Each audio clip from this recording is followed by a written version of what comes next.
그날 밤 전화 한 통이 걸려왔습니다. 검찰입니다. 장도은은 그 말 한마디를 의심하지 않았습니다.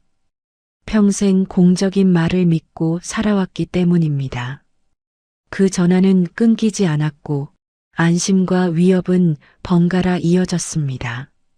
그리고 그는 퇴직금 3억 원을 스스로 이체했습니다.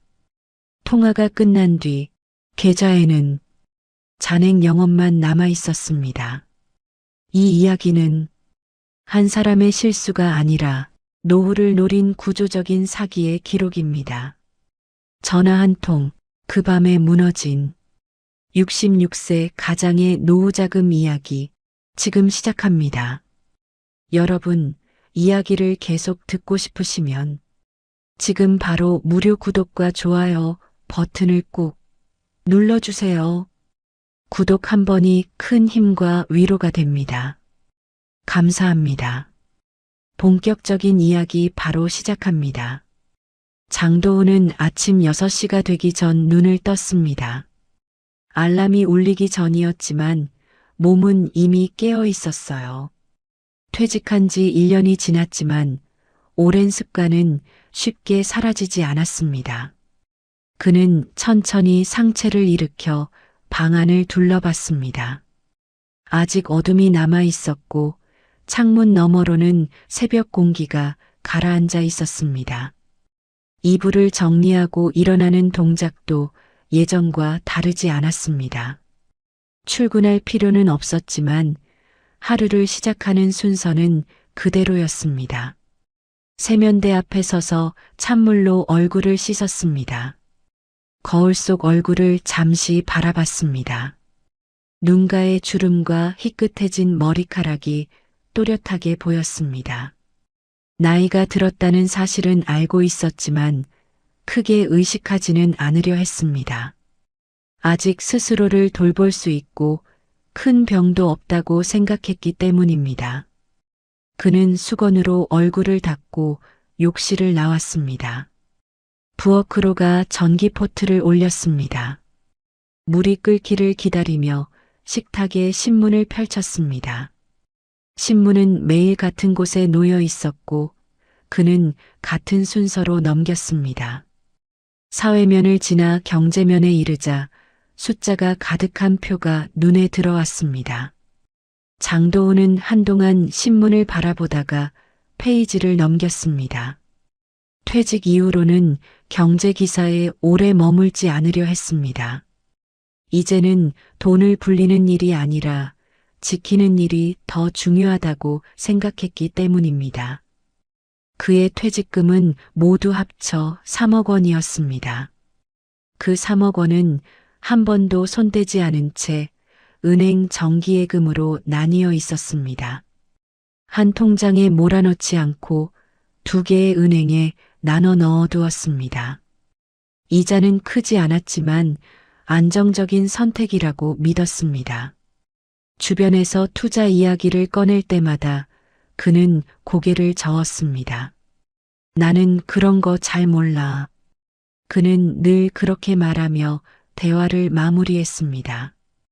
아내 김정희는 안방에서 가계부를 들고 나왔습니다. 아침마다 전날 지출을 다시 확인하는 것이 그녀의 습관이었습니다.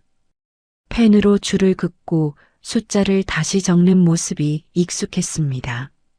장도은은 말없이 그 모습을 지켜봤습니다. 이번 달 관리비가 조금 올랐어요. 김정희가 가계부를 넘기며 말했습니다. 그래요. 장도은은 짧게 대답했습니다. 두 사람의 대화는 길지 않았습니다. 오랫동안 함께 살다 보니 굳이 말을 많이 하지 않아도 됐습니다. 생활비, 병원비, 공과금 같은 것들은 이미 머릿속에 정리돼 있었습니다. 아침 식사를 마친 뒤 김정희는 설거지를 했습니다. 장도은은 거실 소파에 앉아 텔레비전을 켰습니다. 화면에서는 아침 뉴스가 흘러나오고 있었습니다. 소리는 크지 않았고 그는 화면만 바라보고 있었습니다. 뉴스에서는 보이스피싱 피해 사례를 다루고 있었습니다. 앵커는 반복해서 주의를 당부했습니다. 장도훈은 그 이야기를 끝까지 듣지 않았습니다. 그런 일은 자신과는 거리가 멀다고 생각했기 때문입니다. 그는 평생 한 직장에서 일했습니다. 규칙과 절차를 따르는 것이 당연한 환경이었습니다. 상급자의 지시나 공식 문서는 의심의 대상이 아니었습니다. 그래서 공공기관이라는 말에는 자연스럽게 신뢰를 두는 편이었습니다. 오전 시간이 지나자 그는 집 근처를 걸었습니다. 매일 같은 길이었고 같은 시간에 같은 사람들을 마주쳤습니다. 비슷한 나이의 노인 몇 명과 가볍게 고개를 끄덕였습니다. 서로 이름을 부르지는 않았지만 얼굴은 알고 있었습니다. 오늘 날씨가 좀 쌀쌀하네요. 누군가 말을 건넸습니다. 그러게요. 장도훈은 짧게 대답하며 발걸음을 옮겼습니다. 산책을 마치고 돌아온 그는 잠시 책상 앞에 앉았습니다. 서랍을 열어 통장 묶음을 꺼냈다가 다시 넣었습니다. 굳이 확인하지 않아도 된다고 스스로를 말렸습니다. 확인하는 순간 괜히 마음이 불안해질 것 같았습니다. 점심은 간단히 해결했습니다. 김정희는 오후에 병원 예약이 있어 외출 준비를 하고 있었습니다. 장도훈은 혼자 집에 남게 됐습니다. 집안은 다시 조용해졌습니다. 그는 텔레비전을 끄고 잠시 눈을 붙였다가 깼습니다. 시계를 보니 오후 5시를 조금 넘긴 시간이었습니다. 해가 지기 시작하며 거실에 그림자가 길게 드리워졌습니다. 저녁을 준비할 시간이라고 생각하며 부엌으로 가려던 순간 식탁 위에 놓인 휴대전화가 눈에 들어왔습니다. 그는 평소 휴대전화를 자주 들여다보지 않았습니다. 필요한 연락만 오면 된다고 생각했기 때문입니다. 그때 휴대전화가 울렸습니다. 낯선 번호였습니다. 광고 전화일 수도 있겠다고 생각했습니다. 하지만 공공기관에서 연락이 오는 경우도 종종 있다는 생각이 스쳤습니다. 장도훈은 잠시 망설였습니다. 전화를 받지 않고 지나칠 수도 있었습니다. 그러나 그는 결국 통화 버튼을 눌렀습니다. 그 선택이 그날 밤 그리고 그의 노후를 완전히 바꿔놓게 될 것이라는 사실을 그는 아직 알지 못하고 있었습니다. 장도훈은 휴대전화를 귀에 댄 채 한동안 말을 하지 않았습니다. 전화기 너머에서 들려오는 남성의 목소리는 낮고 또렷했습니다. 불필요한 말이 없었고 서두르지도 않았습니다. 그 차분함이 오히려 장도훈을 긴장하게 만들었습니다. 장도훈 어르신 맞으시죠? 상대는 확인하듯 이름을 불렀습니다. 장도훈은 잠시 망설이다가 대답했습니다. 예, 맞습니다. 상대는 이어서 생년월일 일부를 언급했습니다. 틀리지 않은 숫자였습니다. 장도훈의 시선이 자연스럽게 휴대전화 화면으로 내려갔습니다. 낯선 번호였지만 장난 전화처럼 느껴지지는 않았습니다. 현재 확인해야 할 사항이 있어서 연락드렸습니다. 목소리는 여전히 일정했습니다. 장도훈은 소파에 앉은 채 등을 곧게 폈습니다. 텔레비전 소리는 이미 꺼져 있었습니다. 집안은 조용했고 전화기에서 나오는 소리만 또렷하게 들렸습니다. 상대는 자신을 공공기관 소속이라고 설명했습니다. 소속 이름을 또박또박 말했고 직책도 함께 언급했습니다. 장도훈은 그 말을 중간에 끊지 않았습니다. 공식적인 설명은 끝까지 듣는 게 맞다고 생각했기 때문입니다. 지금 말씀드리는 내용은 확인 절차에 해당합니다. 상대가 말을 이었습니다. 장도훈은 고개를 끄덕였습니다. 무슨 일입니까? 상대는 장도훈의 명의가 특정 금융사건과 관련돼 있다는 설명을 시작했습니다. 처음에는 범죄라는 단어를 직접 쓰지 않았습니다. 대신 자금 흐름, 연결 계좌, 확인 대상 같은 표현을 사용했습니다. 장도훈은 한 번도 들어본 적 없는 이야기였습니다. 제가요? 장도훈의 목소리가 조금 낮아졌습니다. 상대는 곧바로 부연 설명을 덧붙였습니다. 직접 가담한 정황은 없다는 점을 분명히 했습니다. 다만 명의가 도용됐을 가능성이 있다는 말이 이어졌습니다. 그 말에 장도훈은 잠시 숨을 고르는 소리를 냈습니다. 그럼 큰 문제는 아닌 겁니까? 상대는 확답을 피했습니다. 대신 절차에 따라 확인이 필요하다고 설명했습니다. 그리고 그 절차가 지금 이 통화로 진행 중이라고 말했습니다. 장도훈은 손에 쥔 휴대전화를 다시 한번 꽉 잡았습니다. 무슨 상황인지 완전히 이해되지는 않았지만 그냥 전화를 끊어도 되는 문제는 아니라는 느낌이 들었습니다. 상대는 장도훈이 사용하는 은행을 정확히 언급했습니다. 주거래 은행과 예금 형태까지 맞아떨어졌습니다. 장도훈은 속으로 놀랐지만 그 감정을 드러내지 않았습니다. 어떻게 아신 겁니까? 상대는 이미 금융기관을 통해 확보된 정보라고 설명했습니다. 수사 단계에서는 통상적인 절차라는 말도 덧붙였습니다. 장도훈은 그 말을 고지곳대로 받아들였습니다. 자신이 모르는 영역이라는 생각이 강했기 때문입니다. 통화는 자연스럽게 이어졌습니다. 상대는 장도훈이 질문을 하면 바로 대답했고 질문이 없으면 설명을 계속했습니다. 말의 흐름이 끊기지 않았습니다. 지금은 협조 여부를 확인하는 단계입니다. 상대가 말했습니다. 제가 뭘 하면 됩니까? 장도훈은 조심스럽게 물었습니다. 상대는 아직 구체적인 행동은 필요 없다고 했습니다. 다만 통화를 유지하면서 안내를 따라야 한다고 덧붙였습니다. 중간에 전화를 끊거나 외부에 알리면 절차가 복잡해질 수 있다고 말했습니다. 장도훈은 그 말에 고개를 끄덕였습니다. 회사에 다닐 때도 비슷한 경험이 있었습니다. 중요한 감사나 조사 때는 외부에 알리지 말라는 지시가 내려오곤 했습니다. 아내한테도 말하지 말아야 합니까? 상대는 잠시 말을 멈췄다가 답했습니다.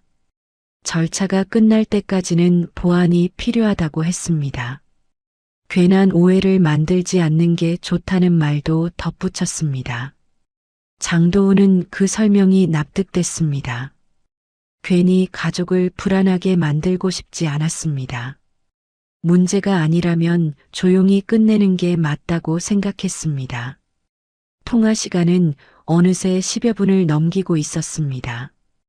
부엌에서 물 끓는 소리가 들렸지만 장도훈은 움직이지 않았습니다. 상대의 말을 놓치면 안 될 것 같았습니다. 지금부터 몇 가지 확인 질문을 드리겠습니다. 상대가 말했습니다. 장도훈은 자세를 고쳐 앉았습니다. 알겠습니다. 주소, 과거 거래 여부, 최근 이체 내역 같은 질문이 이어졌습니다. 대부분은 예, 아니요로 답할 수 있는 내용이었습니다. 장도훈은 아는 범위 안에서만 대답했습니다. 모르는 것은 모른다고 말했습니다. 상대는 그런 태도를 긍정적으로 평가했습니다. 협조적인 태도라고 덧붙였습니다. 그 말에 장도훈은 조금 안심했습니다. 이 절차가 끝나면 안내를 드리겠습니다. 장도훈은 통화를 마칠 수 있을 거라 생각했습니다. 하지만 상대는 곧 이어서 다음 단계를 언급했습니다. 자금과 관련된 확인이 필요하다는 말이 나왔습니다. 그 순간 장도은의 가슴이 조금 답답해졌습니다. 돈 이야기가 나오자 상황의 무게가 달라졌기 때문입니다. 하지만 그는 아직 그게 어떤 방향으로 이어질지 알지 못했습니다. 전화기 너머의 목소리는 여전히 차분했습니다. 장도은은 그 차분함에 기대어 통화를 계속 이어갔습니다. 이 선택이 어떤 결과로 이어질지는 아직 생각하지 않으려 했습니다.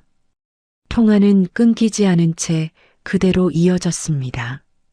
장도은은 휴대전화를 귀에 댄 채 자리에서 일어나지 않았습니다. 소파에 앉은 자세 그대로 몸이 굳어 있는 느낌이었습니다.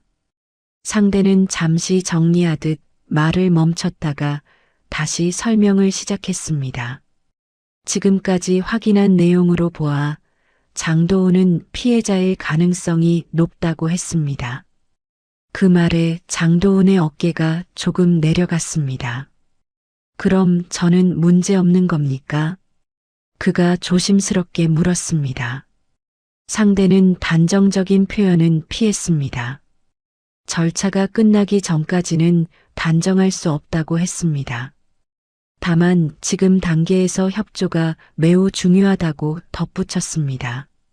장도은은 고개를 끄덕였습니다. 문제가 커지지 않게 하려면 협조하는 게 맞다고 생각했습니다.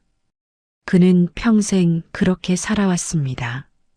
상대는 통화 중간에 다른 담당자에게 연결하겠다고 말했습니다. 잠시 후 또 다른 남성의 목소리가 이어졌습니다. 말투는 비슷했지만 사용하는 단어는 조금 달랐습니다. 지금부터는 금융 쪽 확인을 담당하고 있습니다. 새로운 목소리가 그렇게 설명했습니다. 장도은은 다시 한번 상황이 공식 절차 안에 있다고 느꼈습니다. 여러 사람이 등장하는 것 자체가 신뢰로 이어졌습니다. 혼자 하는 일이 아니라는 인상이 강해졌습니다. 새로운 담당자는 자금 흐름에 대해 설명하기 시작했습니다. 불법 자금이 여러 계좌를 거쳐 이동하는 방식에 대한 이야기였습니다. 장도은은 이해하지 못하는 부분이 많았지만 중간에 끊지 않았습니다. 어르신 계좌도 그 확인 대상에 포함돼 있습니다. 그 말이 나왔을 때 장도은의 손이 잠시 떨렸습니다. 제 통장이요? 그는 목소리를 낮추어 되물었습니다. 상대는 침착하게 설명을 이어갔습니다. 계좌 자체가 문제가 있는 것은 아니라고 했습니다. 다만 확인 절차를 거쳐야 안전하다고 했습니다. 장도은은 머릿속으로 자신의 통장을 떠올렸습니다. 퇴직금 3억 원이 들어있는 계좌였습니다. 평생 모은 돈이 그대로 들어있는 통장이었습니다. 상대는 그 돈이 범죄 자금이 아니라는 점을 입증해야 한다고 했습니다.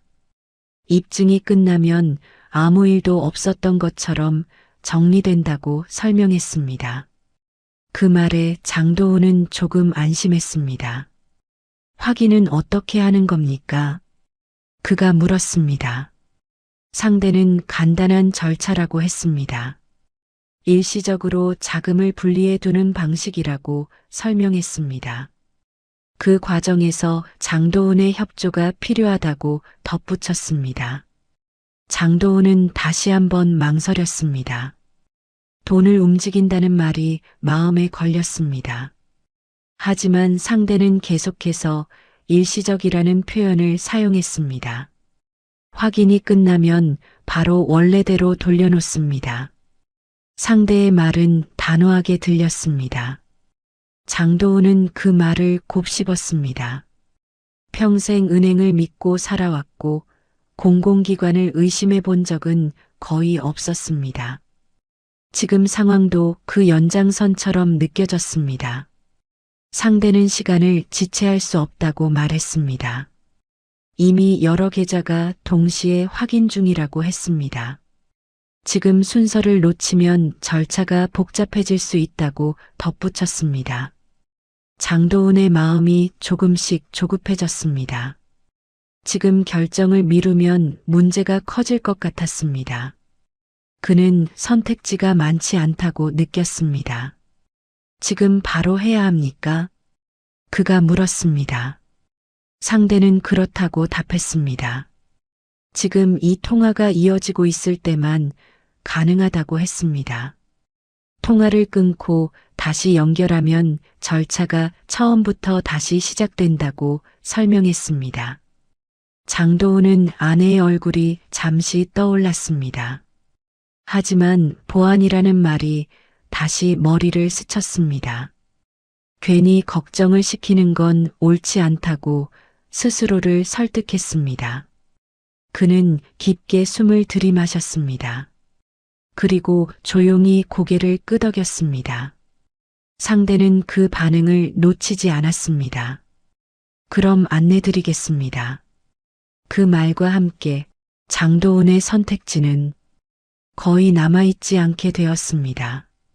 상대는 잠시 통화를 유지한 채 정리하듯 숨을 고르고 다시 말을 이었습니다. 말의 속도는 여전히 일정했고 감정이 실린 부분은 없었습니다. 그 차분함이 장도은에게는 오히려 절차가 진행 중이라는 신호처럼 느껴졌습니다. 지금부터 자금 확인 절차로 넘어가겠습니다. 상대의 목소리가 또렷하게 들렸습니다. 장도은은 소파에 앉은 자세를 고쳐 앉았습니다. 등받이에 기대 있던 몸을 앞으로 숙였습니다. 무언가 중요한 단계로 들어간다는 느낌이 들었습니다. 상대는 현재 장도은 명의로 보유 중인 금융 자산을 확인하겠다고 했습니다. 은행 이름을 하나씩 언급했습니다. 장도은이 실제로 사용 중인 은행들이었습니다. 예금만 있으신 거죠? 상대가 확인하듯 물었습니다. 네, 정기예금만 있습니다. 장도은은 있는 그대로 답했습니다. 상대는 그 대답을 듣고 잠시 메모하는 듯한 침묵을 보였습니다. 그리고 곧바로 다음 설명을 이어갔습니다. 문제의 핵심은 예금 자체가 아니라 예금이 연결된 계좌라고 했습니다. 장도은은 이해가 잘 되지 않았지만 끼어들지 않았습니다. 모르는 분야에서는 괜히 말을 얹지 않는 게 낫다고 생각했기 때문입니다. 지금 상황에서는 자금을 분리해 두는 게 가장 안전합니다. 상대는 그렇게 말했습니다. 장도은의 눈이 잠시 흔들렸습니다. 분리라는 단어가 귀에 걸렸습니다. 그동안 단 한 번도 퇴직금을 움직일 생각을 해본 적이 없었기 때문입니다.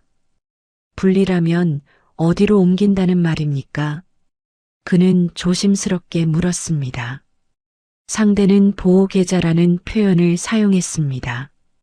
수사와 무관한 자금을 임시로 보관하는 계좌라고 설명했습니다. 공식 절차에 따라 관리되는 계좌라는 말도 덧붙였습니다. 장도은은 휴대전화를 쥔 손에 힘을 줬습니다. 보호라는 단어에 마음이 조금 느슨해졌습니다. 위험을 피하기 위한 조치라는 설명이었기 때문입니다. 그럼 제 돈은 안전한 겁니까? 그가 다시 확인했습니다. 상대는 그 부분을 분명히 했습니다. 확인 절차가 끝나면 전액 그대로 반환된다고 했습니다. 수수료나 손실은 없다고 덧붙였습니다. 장도은은 잠시 말을 잇지 못했습니다. 머릿속에서 숫자가 떠올랐습니다. 3억 원이라는 금액이었습니다. 평생 모은 돈이자 노후의 전부였습니다. 상대는 시간을 지체할 수 없다고 다시 한번 강조했습니다. 지금 이 통화가 유지되고 있는 동안에만 가능한 절차라고 했습니다. 통화를 종료하면 보호 조치가 어려워질 수 있다는 말도 이어졌습니다. 장도훈은 시계를 힐끗 봤습니다. 밤 9시를 조금 넘긴 시간이었습니다. 은행은 이미 문을 닫은 시간이었습니다. 은행에 직접 가야 하는 건 아닙니까? 그가 물었습니다. 상대는 모바일 이체로 충분하다고 답했습니다. 이미 금융기관과 협조가 되어 있어 문제가 없다고 설명했습니다. 장도훈은 그 말을 믿었습니다. 그는 천천히 자리에서 일어나 식탁 쪽으로 걸어갔습니다. 식탁 위에 놓인 통장 묶음이 눈에 들어왔습니다. 굳이 꺼내보지 않아도 잔액은 머릿속에 선명했습니다. 상대는 이체할 금액을 정확히 확인했습니다. 정기예금 총액 3억 원 전액이라고 말했습니다. 부분 이체는 의미가 없다고 덧붙였습니다. 장도훈의 숨이 짧아졌습니다. 손바닥에 다시 땀이 맺혔습니다. 이건 단순한 확인이 아니라는 생각이 들었습니다. 전부 다요? 그가 낮은 목소리로 되물었습니다. 상대는 그렇다고 답했습니다. 전액을 옮겨야 자금 성격을 명확히 구분할 수 있다고 했습니다. 일부만 남기면 오히려 의심을 살 수 있다는 말도 덧붙였습니다.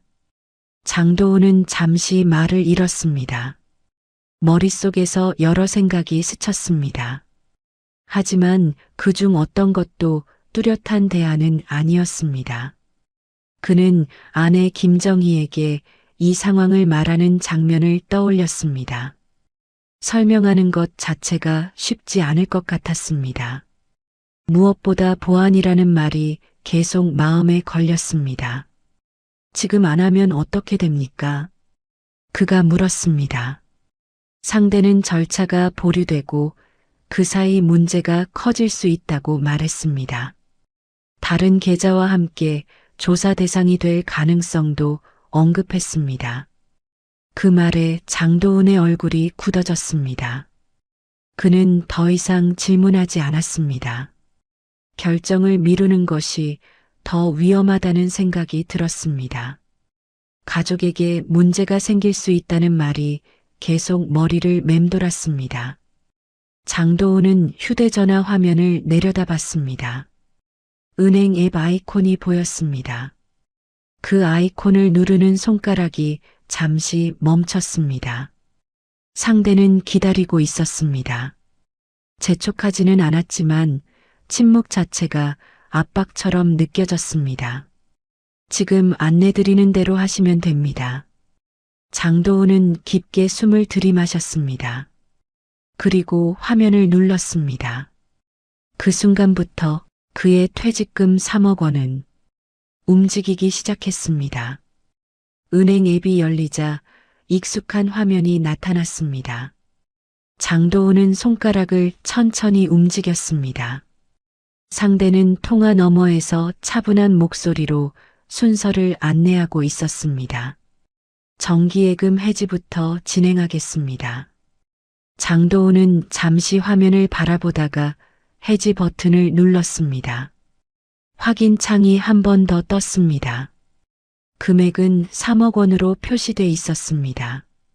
그 숫자가 화면 한가운데에 또렷이 보였습니다. 맞게 누르신 겁니다. 상대가 말했습니다. 장도훈은 짧게 숨을 내쉬었습니다. 네. 정기예금 해지가 완료되자 잔액이 보통 예금으로 옮겨졌습니다. 그동안 한 번도 본 적 없는 큰 금액이 화면에 나타났습니다. 장도훈은 그 숫자를 오래 바라보지 못했습니다. 상대는 바로 다음 단계를 안내했습니다. 이체 메뉴를 열고 안내해주는 계좌번호를 입력하라고 했습니다. 계좌번호는 길었고 숫자가 많았습니다. 천천히 입력하셔도 됩니다. 장도훈은 숫자를 하나씩 눌렀습니다. 틀리지 않게 입력하려고 몇 번이나 확인했습니다. 손끝이 떨려 숫자를 잘못 누를 뻔하기도 했습니다. 지금 입력하신 계좌는 보호계좌입니다. 상대는 다시 한번 강조했습니다. 장도훈은 고개를 끄덕였습니다.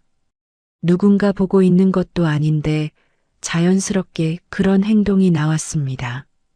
확인 버튼을 누르기 전 그는 잠시 멈췄습니다. 이체하면 바로 끝나는 겁니까?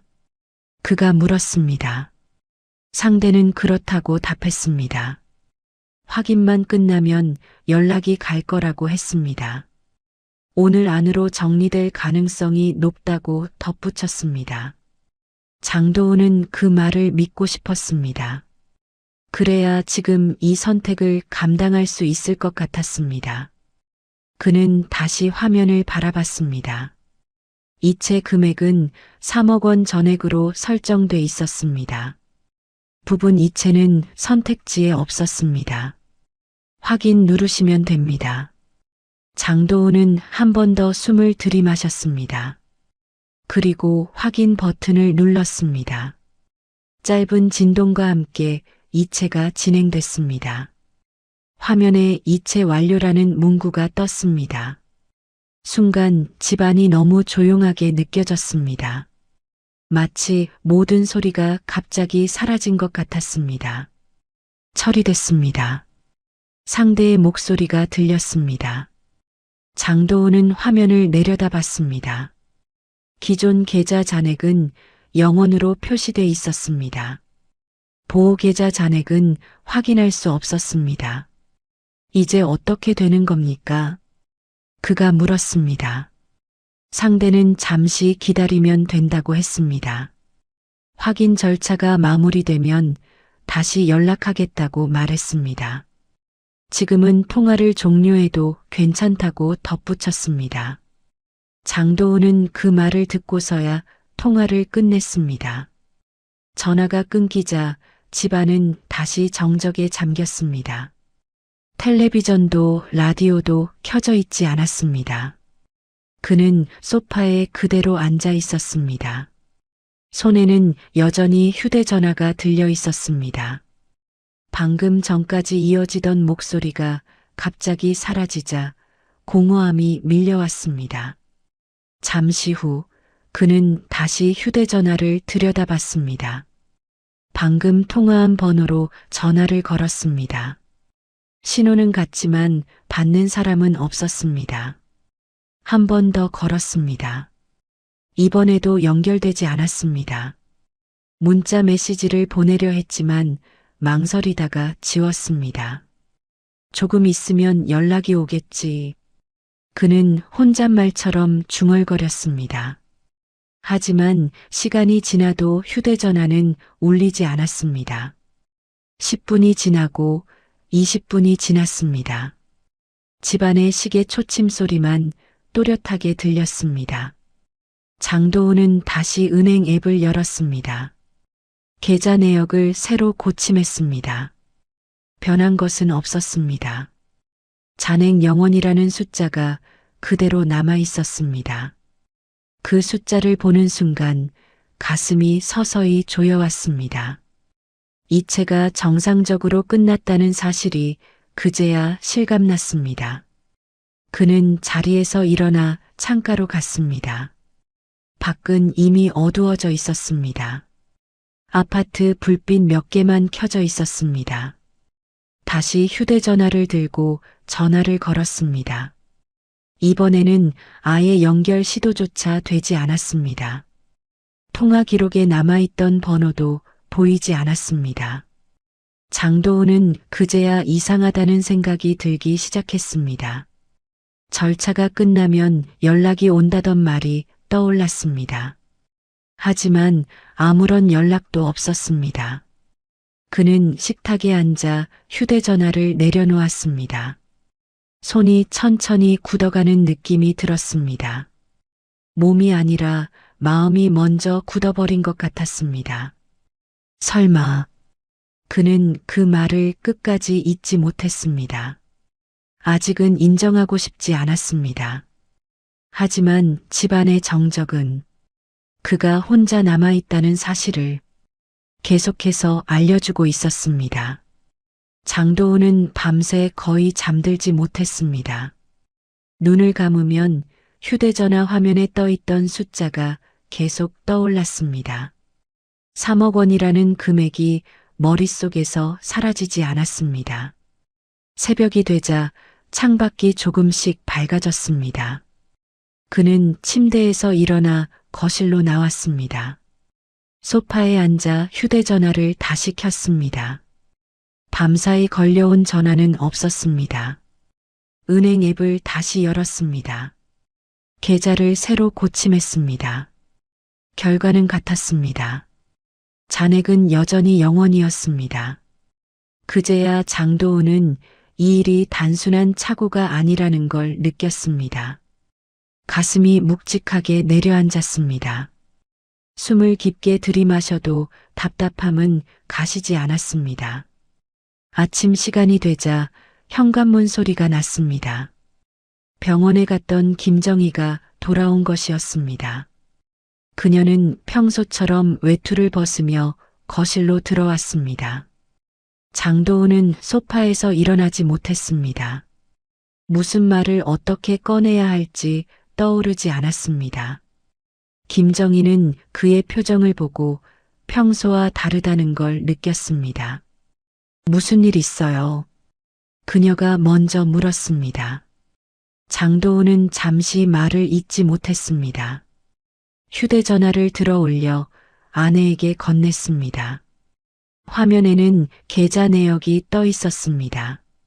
이게 어젯밤에. 그의 목소리가 떨렸습니다. 김정희는 화면을 바라봤습니다. 한동안 말이 없었습니다. 숫자를 몇 번이나 다시 확인했습니다. 이게 다예요? 그녀가 낮은 목소리로 물었습니다. 전부입니다. 장도훈은 고개를 숙인 채 대답했습니다. 거실에 잠시 정적이 흘렀습니다. 김정희는 소파 옆에 앉았습니다. 손에 쥔 휴대전화가 천천히 내려갔습니다. 언제 이런 전화를 받았어요? 그녀가 물었습니다. 장도훈은 전날 저녁부터의 일을 차례로 설명했습니다. 전화가 걸려온 시간, 들었던 말, 안내받은 절차를 하나씩 떠올렸습니다. 설명하면서도 믿기지 않는 표정이었습니다. 김정희는 중간에 말을 끊지 않았습니다. 표정이 점점 굳어갔습니다. 설명이 끝났을 때 그녀는 깊게 숨을 내쉬었습니다. 지금 바로 은행부터 가요. 그녀가 말했습니다. 두 사람은 서둘러 옷을 갈아입었습니다. 아침 식사는 하지 않았습니다. 집을 나설 때 현관문을 제대로 잠갔는지도 기억나지 않았습니다. 은행에 도착했을 때는 아직 오전 시간이었습니다. 창구 앞에는 이미 몇 명의 사람들이 서 있었습니다. 장도훈은 번호표를 뽑고 의자에 앉았습니다. 차례가 되자 두 사람은 창구로 갔습니다. 직원은 계좌를 조회하더니 표정이 달라졌습니다. 이체가 어젯밤에 완료된 상태입니다. 직원이 설명했습니다. 김정희는 즉시 지급 정지가 가능한지 물었습니다. 직원은 고개를 저었습니다. 이미 외부 계좌로 이동해 조치가 어렵다고 말했습니다. 그럼 돌려받을 수 없는 겁니까? 장도훈이 물었습니다. 직원은 조심스럽게 설명했습니다. 경찰 신고와 금융 피해 접수가 필요하다고 했습니다. 회수 가능성은 장담할 수 없다는 말도 덧붙였습니다. 그 말이 끝나자 장도훈의 시선이 바닥으로 떨어졌습니다. 김정희는 의자를 붙잡고 한동안 말을 하지 않았습니다. 은행을 나서며 두 사람은 거의 대화를 나누지 않았습니다. 밖은 평소와 다르지 않은 오전이었습니다. 사람들은 각자의 일로 바쁘게 움직이고 있었습니다. 하지만 장도훈에게는 세상이 조금 느리게 움직이는 것처럼 보였습니다. 아무 일도 일어나지 않은 것처럼 보이는 이 아침이 오히려 더 현실적으로 다가왔습니다. 은행을 나와 경찰서로 향하는 동안 두 사람은 말이 없었습니다. 차 안에는 라디오 소리만 작게 흘렀습니다. 평소라면 꺼두었을 소리였지만 정적이 더 부담스러웠습니다. 경찰서에 도착하자 안내 데스크 앞에 사람들이 서 있었습니다. 대부분 민원이나 상담을 위해 온 사람들이었습니다. 장도훈은 번호표를 뽑고 의자에 앉았습니다. 손에 쥔 종이가 자꾸 구겨졌습니다. 잠시 후 이름이 불렸습니다. 두 사람은 조사실로 안내받았습니다. 책상 너머에는 중년의 경찰관이 앉아 있었습니다. 어떤 일로 오셨습니까? 경찰관이 물었습니다. 장도훈은 준비해온 말을 차례로 꺼냈습니다. 전날 밤 전화가 걸려온 시간부터 설명했습니다. 검찰을 사칭했다는 말, 절차라는 설명, 이체 과정까지 빠짐없이 말했습니다. 경찰관은 말을 끊지 않고 메모를 했습니다. 고개를 몇 번 끄덕이기도 했습니다. 그 반응이 오히려 장도훈을 불안하게 만들었습니다. 비슷한 사례가 요즘 많습니다. 경찰관이 말했습니다. 김정희는 그 말을 듣고 고개를 들었습니다.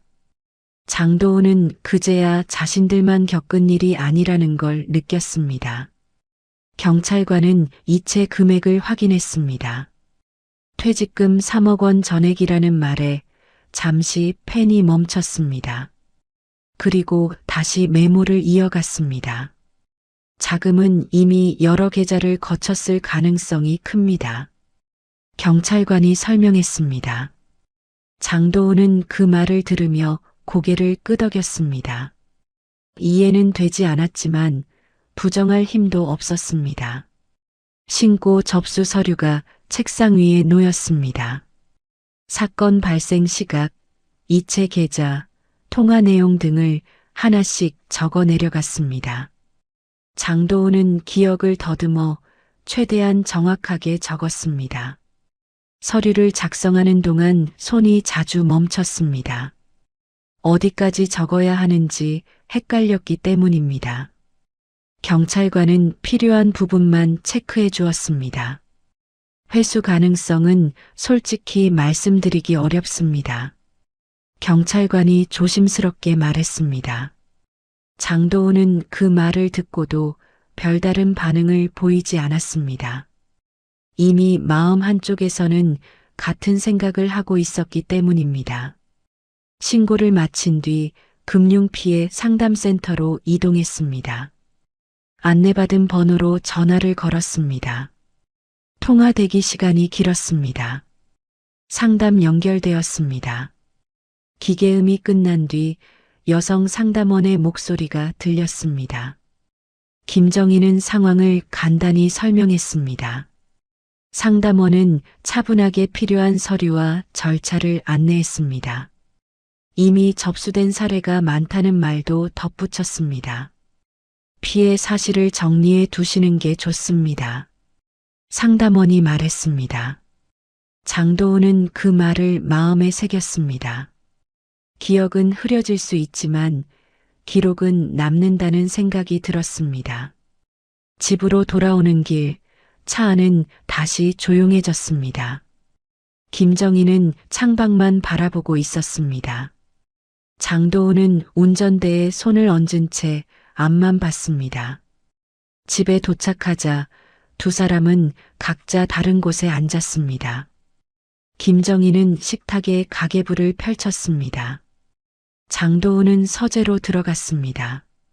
책상 서랍에서 노트 한 권을 꺼냈습니다. 새 노트였습니다. 첫 장에는 아무것도 적혀 있지 않았습니다. 그는 펜을 들고 잠시 망설였습니다. 그리고 날짜를 적었습니다. 그 아래에 사건 발생 시간과 이체 금액을 적었습니다. 퇴직금 3억 원. 그 숫자를 적는 손이 잠시 멈췄습니다. 장도은은 한 줄씩 사실만 적어 내려가기 시작했습니다. 감정은 적지 않았습니다. 어떤 말에 흔들렸는지, 어떤 확인을 하지 않았는지를 차분히 정리했습니다. 이 기록이 당장 돈을 돌려주지는 않을 거라는 걸 알고 있었습니다. 그래도 무엇이 잘못됐는지는 남겨야 한다고 생각했습니다. 그날 밤 장도은의 하루는 후회가 아니라 기록으로 끝났습니다. 밤이 깊어졌지만 집안의 불은 쉽게 꺼지지 않았습니다. 장도은은 서재 책상 앞에 앉은 채 자리를 뜨지 않았습니다. 책상 위에는 낮에 꺼내둔 노트와 서류 몇 장이 놓여 있었습니다. 노트 첫 장에는 날짜가 적혀 있었습니다. 사건이 시작된 날이었습니다. 그 아래에는 시간대별로 짧은 문장들이 이어지고 있었습니다. 전화가 걸려온 시각, 처음 들었던 말, 검찰이라는 단어가 나왔던 순간, 보안을 이유로 전화를 끊지 말라는 안내. 장도은은 기억을 더듬으며 하나씩 적었습니다. 어느 대목에서 마음이 흔들렸는지도 함께 적었습니다. 의심하지 않은 이유를 변명처럼 쓰지 않으려 했습니다. 중간중간 펜을 내려놓고 손을 바라봤습니다. 하루 사이에 손이 늙어 보인다는 생각이 들었습니다. 그만큼 많은 일이 지나갔기 때문이었습니다. 거실에서는 김정희가 가계부를 넘기는 소리가 들렸습니다. 연필이 종이를 스치는 소리가 일정하게 이어졌습니다. 그 소리는 장도은에게 현실을 붙잡아주는 신호처럼 들렸습니다. 김정희는 계산기를 두드리며 새로운 숫자를 적고 있었습니다. 월 생활비, 고정 지출, 줄일 수 있는 항목을 다시 정리하고 있었습니다. 이제 기준이 바뀌었다는 걸 그녀도 알고 있었습니다. 잠시 뒤 김정희가 서재 문 앞에 섰습니다. 문을 두드리지는 않았습니다. 안에서 펜 소리가 들리는 걸 확인하고 조용히 돌아섰습니다. 장도은은 노트 한쪽에 크게 금액을 적었습니다. 퇴직금 3억 원. 그 숫자 아래에 선을 그었습니다. 그리고 그 밑에 작은 글씨로 덧붙였습니다. 이 돈이 왜 여기까지 왔는지, 어떤 말에 움직였는지, 어떤 확인을 하지 않았는지, 그는 감정적인 표현을 일부러 쓰지 않았습니다. 분노나 자책을 적기 시작하면 기록이 흐려질 것 같았습니다. 사실만 남겨야 다시 볼 수 있다고 생각했습니다. 노트를 덮자 밤 공기가 더 짙게 느껴졌습니다. 시계를 보니 자정을 넘긴 시간이었습니다. 밖에서는 차 소리 하나 들리지 않았습니다. 장도은은 자리에서 일어나 창가로 갔습니다. 아파트 불빛 몇 개만 남아 있었습니다. 대부분의 집은 이미 잠들어 있었습니다. 그는 자신도 이제 잠을 자야 한다는 걸 알고 있었습니다. 하지만 바로 눕지는 못했습니다. 오늘을 그냥 넘기면 안 될 것 같았기 때문입니다. 다시 책상으로 돌아와 노트 마지막 줄에 한 문장을 적었습니다. 이 기록은 나를 위한 것이 아니라 같은 상황에 놓일 수 있는 누군가를 위한 것이라고 적었습니다. 그 문장을 적고 나서야 장도은은 펜을 내려놓았습니다. 손에서 힘이 빠졌습니다. 서재 불을 끄고 거실로 나왔습니다. 김정희는 이미 방으로 들어가 있었습니다. 거실은 어둡고 조용했습니다. 장도은은 소파에 잠시 앉아 있었습니다. 오늘 하루를 처음부터 다시 떠올려 봤습니다. 그리고 천천히 숨을 내쉬었습니다. 노후 자금은 사라졌습니다. 하지만 하루를 통째로 잃어버리지는 않았다고 그는 스스로에게 말해보려 했습니다. 그날 밤은 그렇게 끝났습니다. 조용했고 무거웠고 오래 남을 밤이었습니다. 장도은의 하루는 그렇게 끝났습니다. 전화 한 통으로 시작된 밤은 그의 노후를 송두리째 바꿔놓았습니다. 그는 돈을 잃은 것이 아니라 공식이라는 말과 권위라는 이름을 믿었던 자신의 습관을 돌아보게 됐습니다. 평생 성실하게 살아온 방식이 이 순간에는 오히려 약점이 될 수 있다는 사실을 그제야 알게 된 거죠. 퇴직금 3억 원은 돌아오지 않을지도 모릅니다. 하지만 그는 이 일을 숨기지 않기로 했습니다.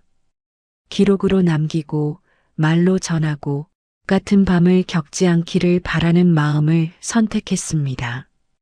검찰, 경찰, 은행이라는 이름이 항상 진짜는 아닐 수 있다는 것. 확인하지 않은 믿음은 노후의 전부를 흔들 수 있다는 것.